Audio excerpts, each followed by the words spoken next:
Hello, everyone. Welcome to another episode of Into the Hive Mind. And have I got a surprise for you today? This list is not a meme. Okay, no, it's totally a meme, but it's actually performed not too bad. And I had a ton of fun with it. This is essentially using all of the guys that I've been talking about or am going to talk about in terms of getting them off the shelf and on the table. And then we have some hyper adapted Raveners because they're really good. Except actually in this one, I think they were the worst performing unit in the list. We have a battle report today playing against the new Rage-Cursed Onslaught. One of my friends wanted to try the list out, and he's playing very much the meta list.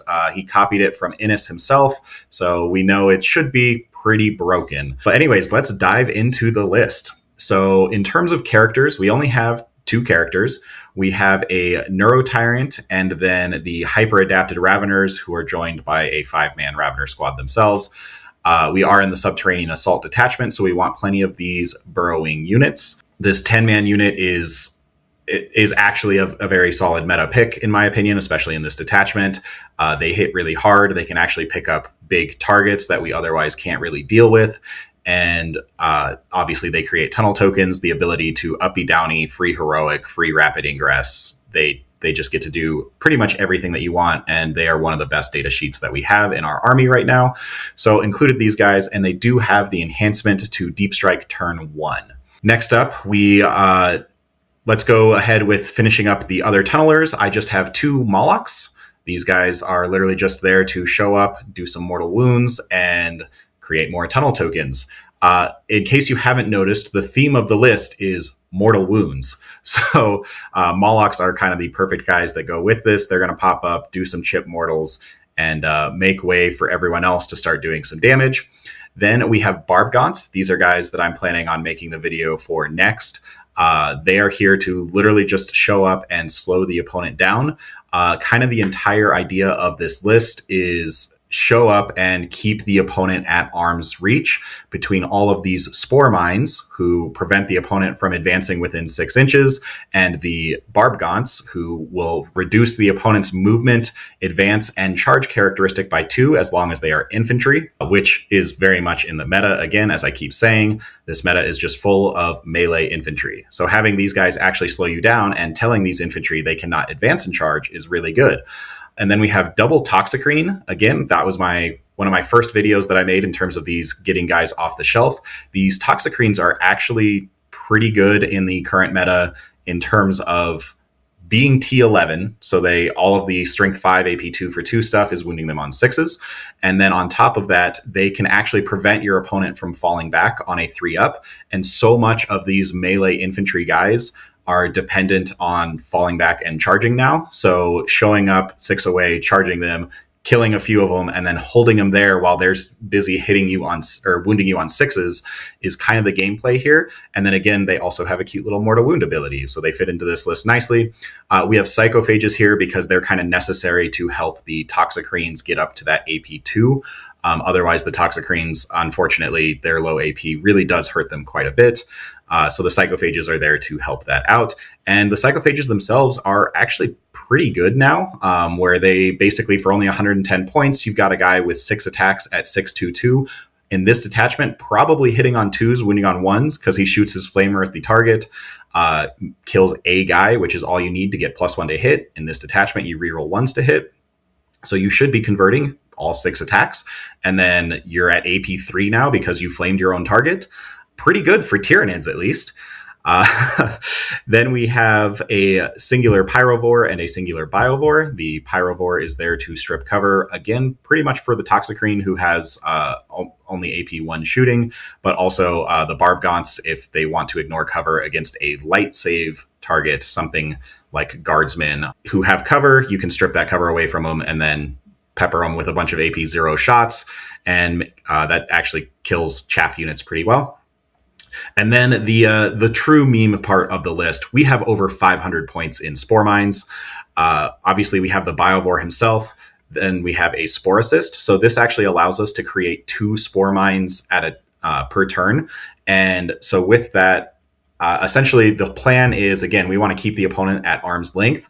These guys are the ones that are supposed to be doing that, where you spawn a spore mine, and between those two spore mines going out, hopefully stopping your opponent from advancing and charging you, while the barb gaunts then show up and also slow them down as well, and allowing you to make sure that you're picking all of the engagements with the tunneling tokens. So the mortal wounds from the spore mines here, we have 3 units of mucilid spore mines. These guys are actually, they might actually be efficient for their points. The regular spore mines definitely are not, but they fill the role here. And 110 points for 6 regular spore mines that do on average 6 mortal wounds. Probably not getting your value's worth, but the whole idea here is all of these spore mines just look at one opponent's unit that you otherwise cannot kill, and they just pick it up off the table for you. You are sacrificing a quarter of your list to do so, but in order to reliably pick up something that Tyranids otherwise cannot pick up, it's just a nice little option to sit there and say, I don't want to look at that anymore, get it off the table. And that's basically how this list functions. You've got little chip mortals from the Molochs, plus a one big all-in go turn to pick up one big threat against you with the spore mines. The toxicrines and psychophages pick up all of the medium stuff, and the raveners, if you have one more big target that you need to get rid of, the raveners are there to get rid of them. Meanwhile, again, the barb gaunts just slow you down and make sure that you can set this all up in the way that you want. So anyways, let's take a look at this new Rage-Cursed Onslaught list that my friend copied from Innis. Taking a look at the Rage-Cursed Onslaught detachment. This is my friend Mason is playing this. Again, he copied this list from Innis. But we have a whopping 9 characters. We have Commander Dante as the Warlord. We have Lamartes, because he gives out that -1 damage to the units that he's with, as well as lethal hits. We have a Blood Angel Captain with the Angel's Fang enhancement. This gives him sustained 2 as long as he is attacking a monster, vehicle, or character unit, which is everything that you want to hit hard. You have a Captain in Phobos armor. This is just a guy who can reactive move. And then on top of that, you have the Lieutenant with Combi Weapon, who also can reactive move. Very powerful. Just secondary objective guys. And then you have double captains with jump packs. These guys go with Sanguinary Guard, one of which does have the enhancement to give them a once per game fights first ability. Then you have 2 chaplains with jump packs. These guys go with 5-man Death Company squads. And yeah, that is the list of characters. You also have 5 assault intercessors. These guys are joined by the captain, who again can get sustained hits too, and that's going to give him reroll all wound rolls against enemies on an objective. So basically, this unit then goes in the impulsor and has a frankly enormous amount of damage, because they oath their target to get rerolls to hit. You have sustained 2 on your captain. He can pop his once per game, whatever, something moment, and get 3 extra attacks. In this detachment, you then spend a CP and you get +1 strength and +1 attack, and you can battle shock yourself, which then makes it where it's actually +1 strength and +2 attacks. So just the captain by himself goes up to 10 attacks with full rerolls to hit, with sustained 2, full rerolls to wound if you're on an objective. Very powerful. And that's just him. And then you have a sergeant who kind of does the same thing, and then 4 chainswords. Not bad at all. And yeah, those guys go in the impulsor. Then 3 units of Sanguinary Guard. All these guys have spears, so they all have lance. And again, in this detachment, you get +1 attack on the charge. And oh, by the way, this entire army just rerolls 1s to wound in combat. So you just give everything is melee. You don't even worry about guns. Who needs guns when you can go ridiculously far and punch people?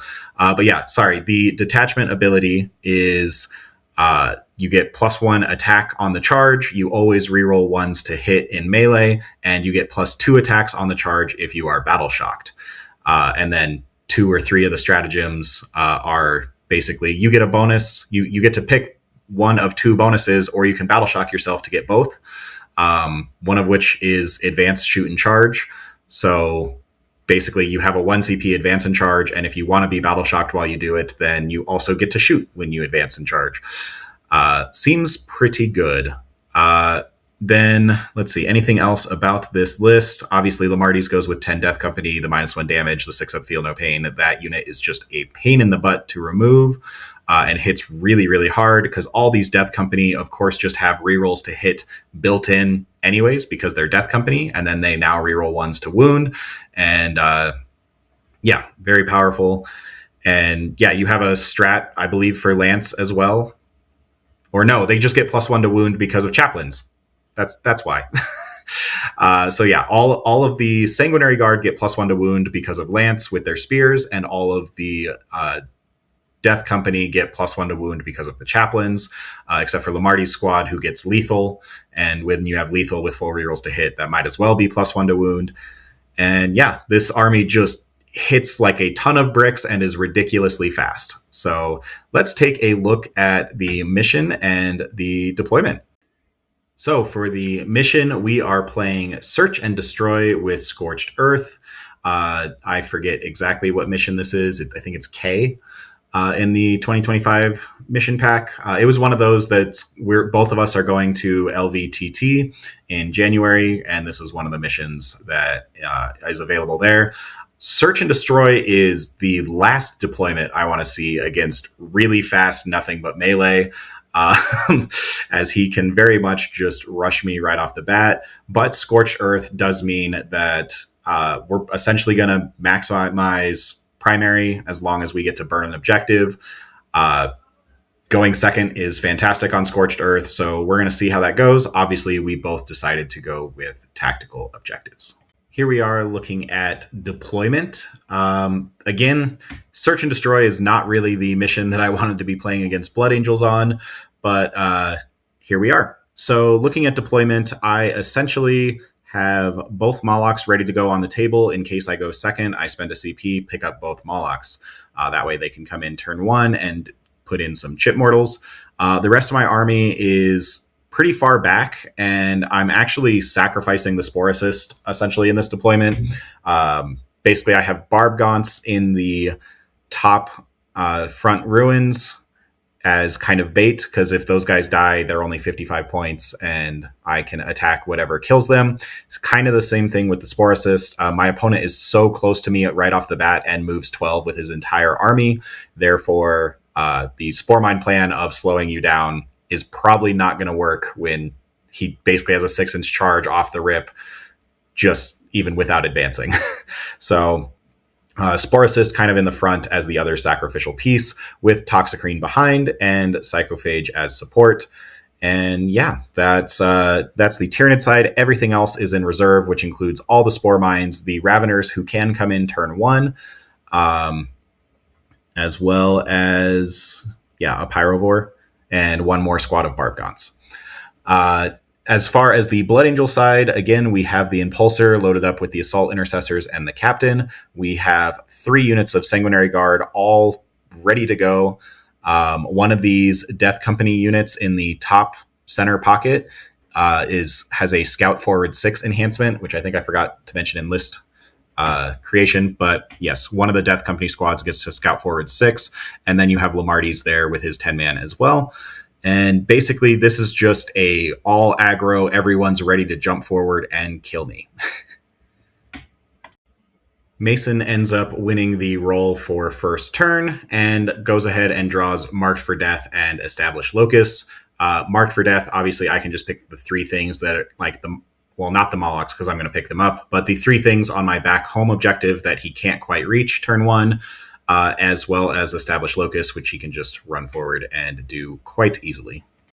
Mason's turn is pretty uneventful for the most part. Combi Weapon Lieutenant comes forward and does an Established Locus on the center objective. Impulsor moves forward onto his expansion objective, and scouts who had infiltrated forward are now on top of my expansion objective. He ended up doing Oath on my Toxicrene and marked that as his Gamma target for Marked for Death, and gave Advance and Charge to one of the Sanguinary Guard units who advanced and then charged. this is the unit with the Fights First enhancement. And basically, this ended up being 15 attacks at Strength 7, AP 3, because he did spend the CP for the extra AP. Or no, AP 4. So I just had no save. He used the captain ability to get advance and charge, and then he used his CP for the turn to give him +1 AP.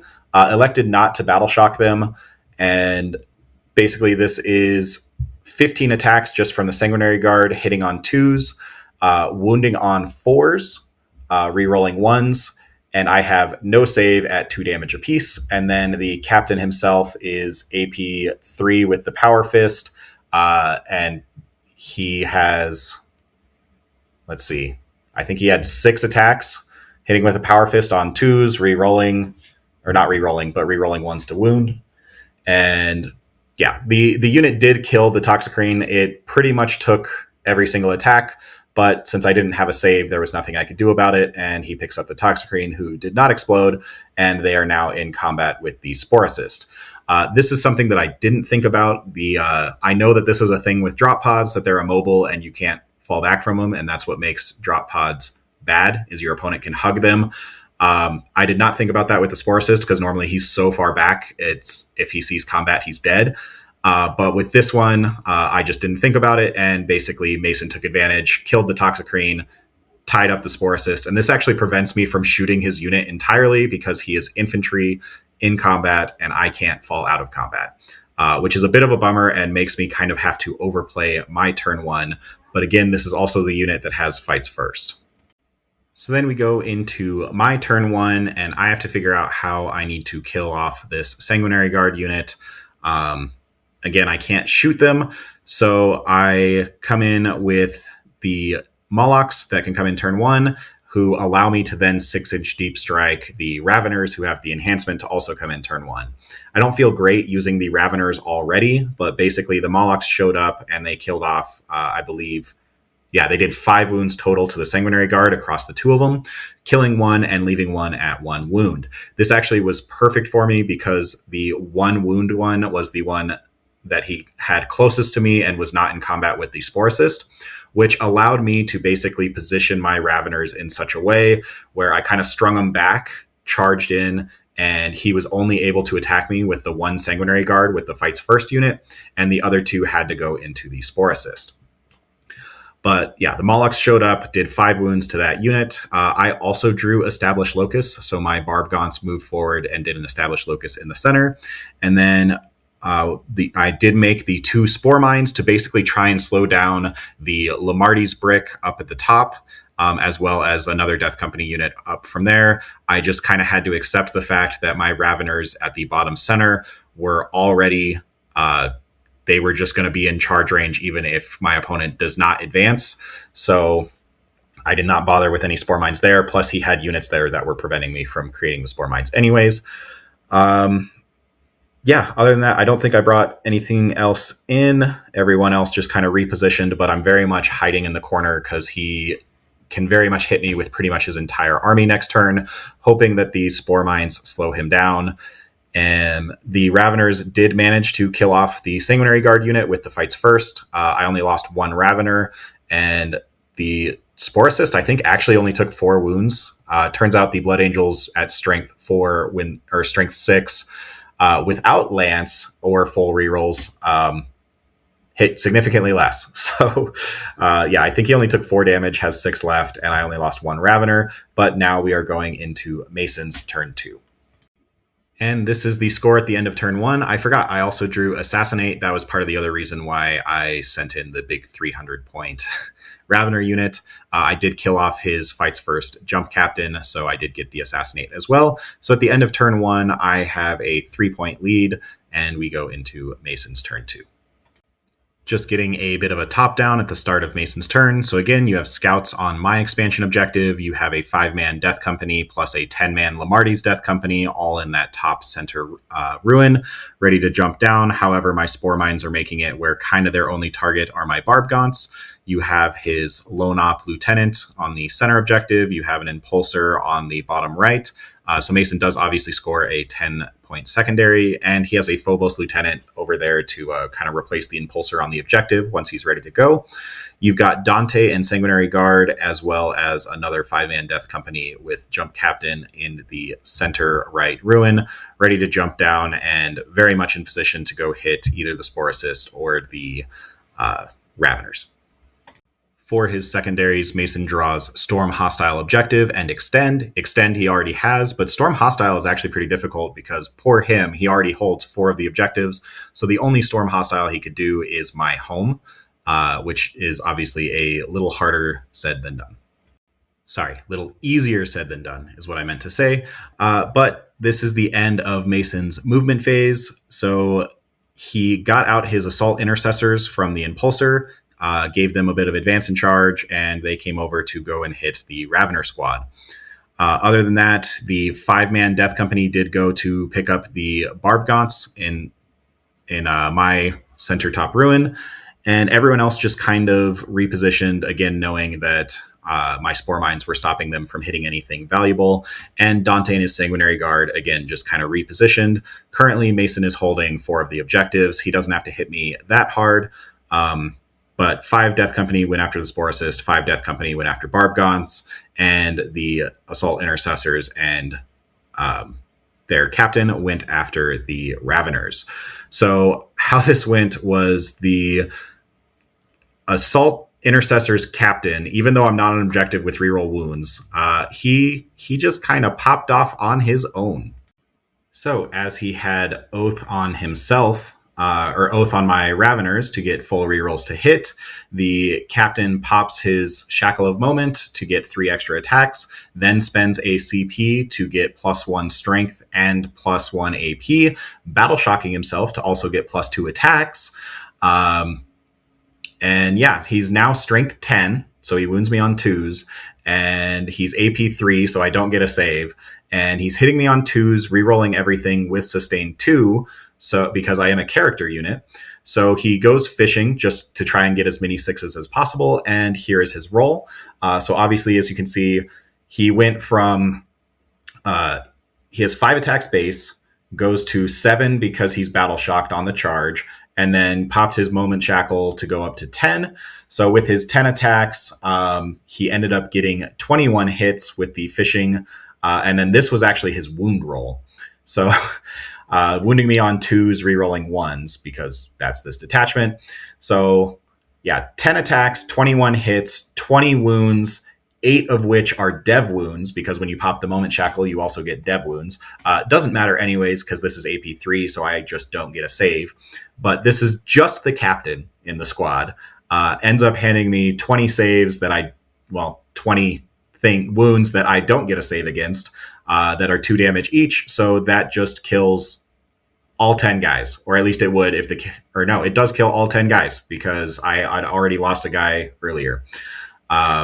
So yeah, he just does it by himself. He doesn't actually need the Assault Intercessors at all. That guy is crazy. That was absolutely insane. Yeah, keep a watch out for that guy. He's really good. So at the end of Mason's turn, the Death Company did kill the Spore Assist. The Assault Intercessors and their captain killed off all 10 Raveners, and the other Assault Intercessors did kill off the Barbgaunts and piled in to remove both Spore Mines. I think killed a dude. A dude and a wound is, I believe, what the 2 Spore Mines did between them. And then at the end of his turn, I did pick up both of my Molochs for a CP to deep strike them back in again. So now I have 10 Death Company with chaplains and a Assault Intercessor squad with a captain all in my deployment zone, as well as Dante ready up with 3 Sanguinary Guard, 3 more Sanguinary Guard with a captain in rapid ingress, 5 scouts just holding an objective, but Lamarty's Death Company squad is also ready in the wings. So even if I pick up all of this chaff in my deployment zone, he still has a 3rd wave that hits even harder than the first 2. And yeah, so we're definitely in trouble here. Obviously, he also has total control of the board. Let's see what we can do with my turn 2. Looks like I didn't even take a picture of my secondaries, but I did hold my home for 5 primary, and secondaries don't really matter at the moment. I've got killing to do. So I did bring in both Molochs. The first one was able to hit the Death Company in the top center, as well as the Death Company that had killed off the Sporicist. And the second Moloch hit off the Death Company that killed the Sporicist and the Assault Intercessors. So just doing some mortals there. I don't remember exactly what it was, but it was basically picked up a guy every roll, which was pretty good. My Neuro Tyrant also came down to shoot at the Assault Intercessors and killed, I believe, 3 of them. So, maybe only 2 of them, but looks like you have a captain and 2 dudes left.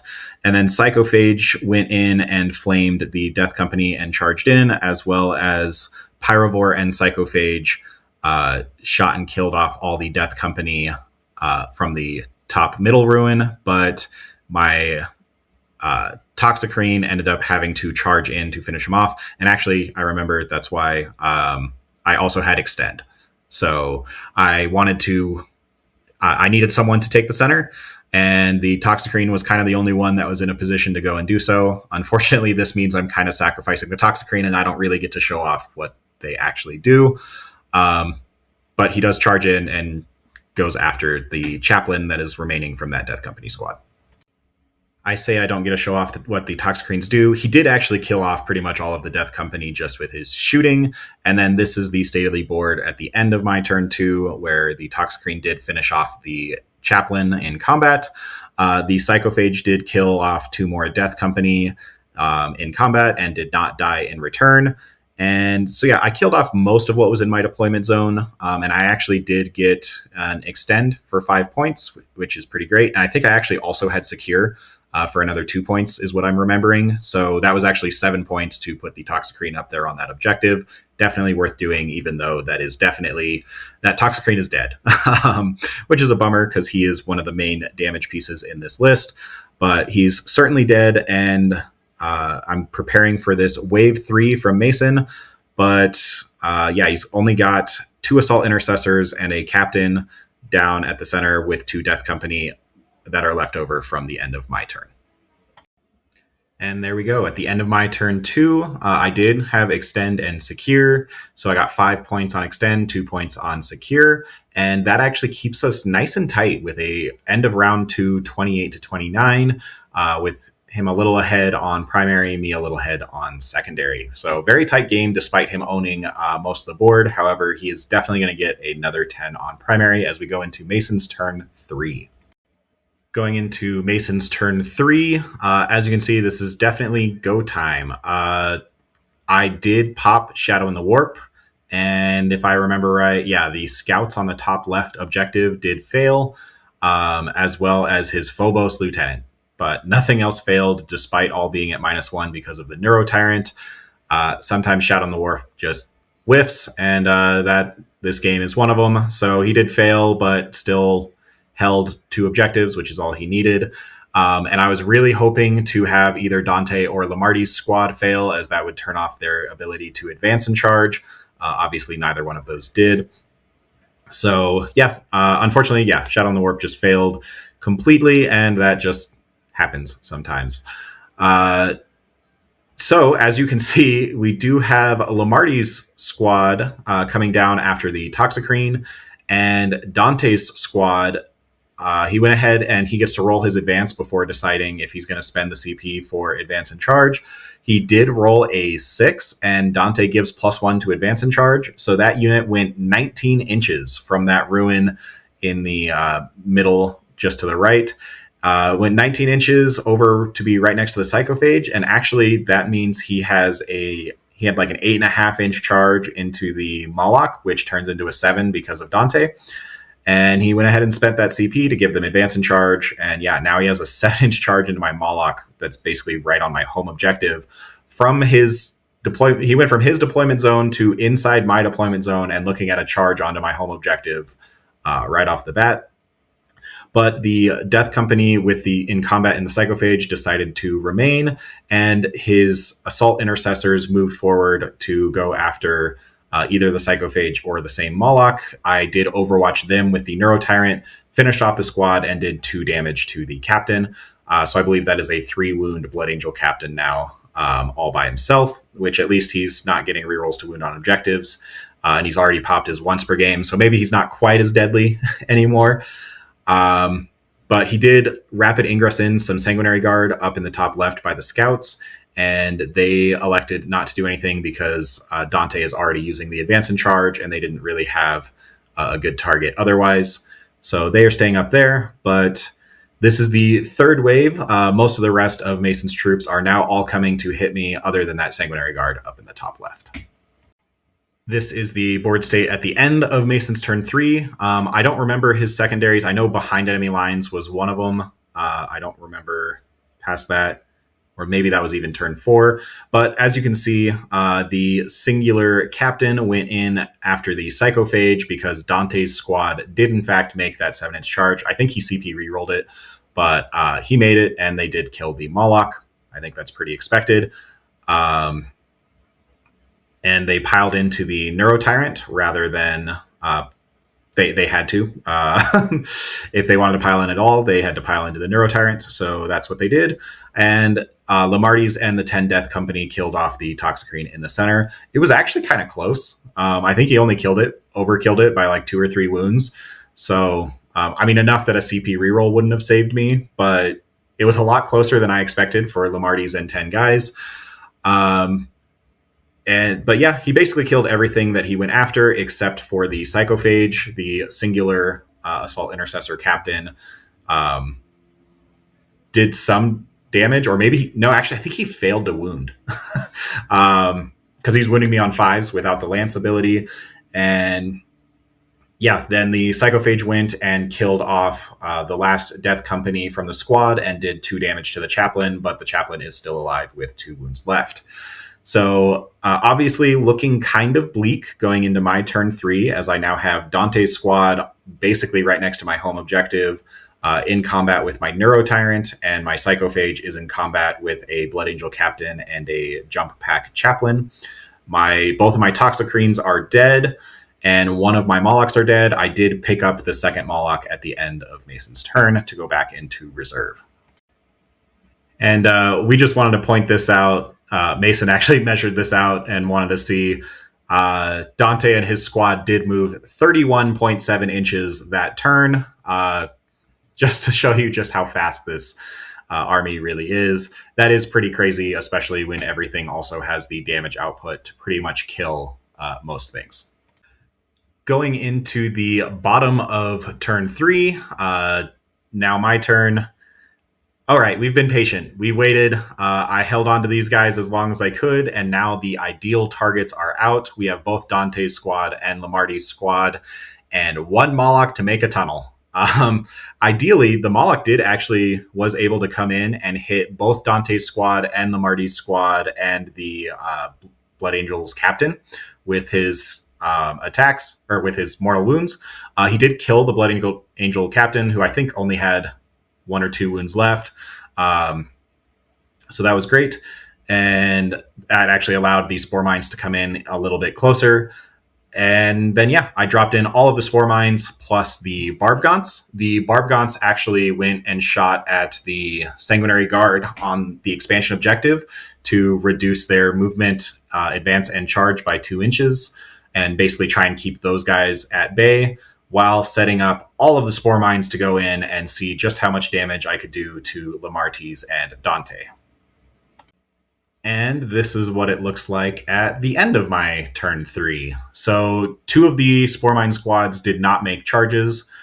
Everyone else did. I managed to kill off, I believe, 7, maybe 8 of the Death Company from Lamarty's squad. And I killed off 2 of the Sanguinary Guard. And then my Psychophage with his Flamer did finish off the 2 wound Death Company captain that he was in combat with, and managed to make the charge into Dante and the Sanguinary Guard alongside the other Psychophage. And between the 2 of them, they were able to kill off the last Sanguinary Guard and Dante. And yeah, again, the Spore Mines killed off, I believe, 7 of the Death Company from Lamarty's squad, and the Barb Gaunts shot and slowed down the Sanguinary Guard on the expansion objective to try and make it where they wouldn't be able to hit anything too important on Mason's turn 4. So going into Mason's turn 4, he felt like he didn't, because he doesn't really have guns, all of his damage is melee. He didn't really have a choice other than to move in right next to the spore mines. So he did trigger off both of my meiotic spores, or mucolid spores, and they actually rolled boxcars here. I have not rolled a single 6 on any of the other ones, so I guess I was due. But he comes in here, and then these guys rolled boxcars and ended up doing 9 mortals, which killed off the rest of the Death Company squad and left Lamarty's at 2 wounds remaining. And I then overwatched Lamarty's with the Neurotyrant and finished him off. So Lamarty's and the rest of the Death Company squad are now done with. Oh, and this is the turn that Mason drew behind enemy lines, as you can see. So I believe this is actually the end of Mason's turn 4. So like I said, I did shoot the Barb Gaunts at the Sanguinary Guard to slow them down, and I had a Spore Mine out to make it where they couldn't advance. So they only had a 10-inch move and then -2 to their charge. So that meant that they ended up with a 7-inch charge into the Pyrovore and Barb Gaunts that then turned into a 9. He just made it anyways, which is a bummer. I did try and slow that squad down, but they did only kill Barb Gaunts and a Pyrovore, and then piled into the Moloch to stop me from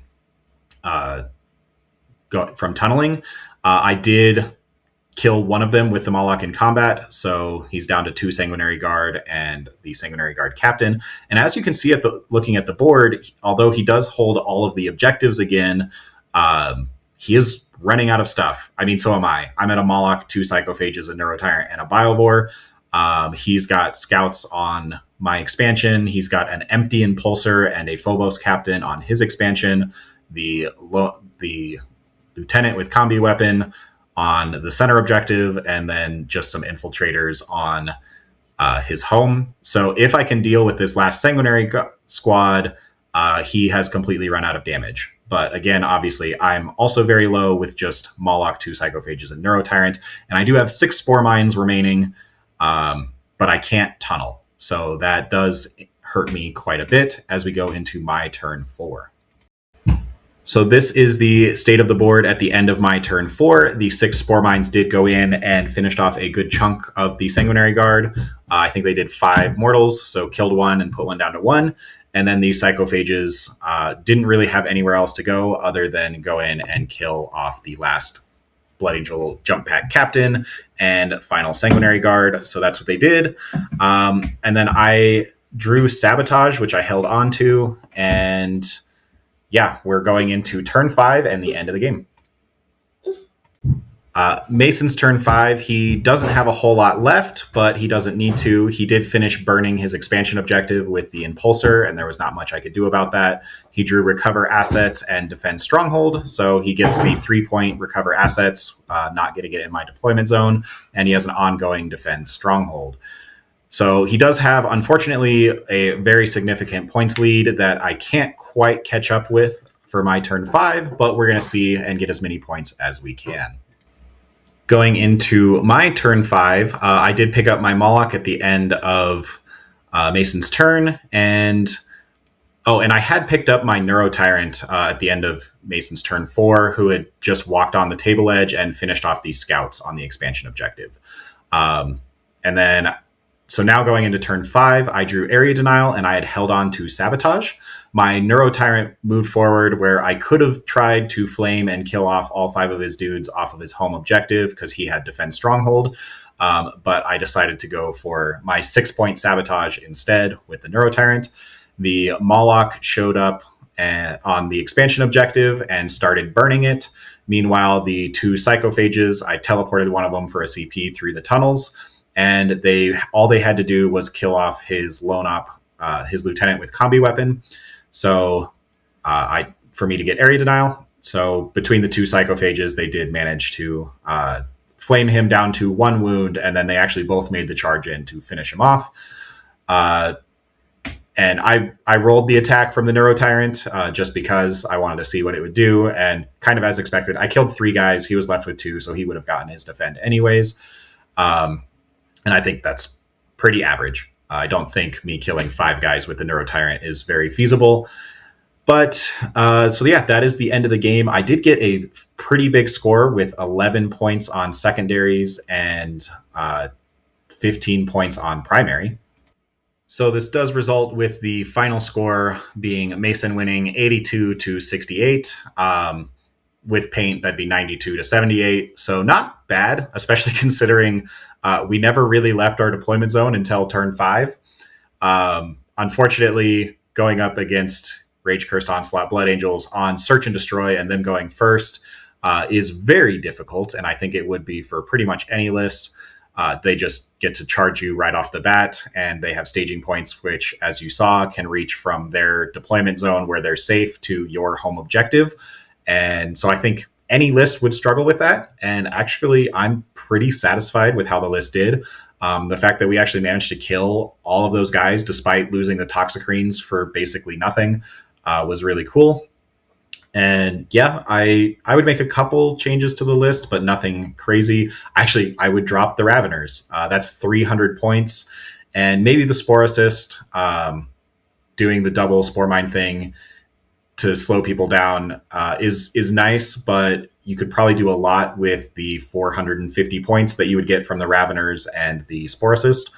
I'm thinking just keep going with what we already have, where I would go, let's see, a Moloch, a third Moloch, a third Toxicrene, and probably Gaunts or Gargoyles would be what my route with that. And I think the list actually did pretty well. Again, we were just pinned in the deployment zone all game, and that's why we lost on points. But by the end of it, Mason literally had 5 infiltrators on his home objective and an impulsor, and we did still have 2 psychophage, a Moloch, a Neurotyrant, and a Biovore. So we actually did end up winning the material war by the end. The problem is we were just fighting on our deployment zone the entire game. So well played to Mason. Rage-Cursed Onslaught is no joke. That detachment is crazy, as I believe you guys saw during this game. And anyways, let me know how you guys like this. I believe I'll be making plenty of battle reports and doing some more datasheet deep dives, hoping to do Barb Gaunts next. And yeah, I will talk to you all next time on Into the Hive Mind.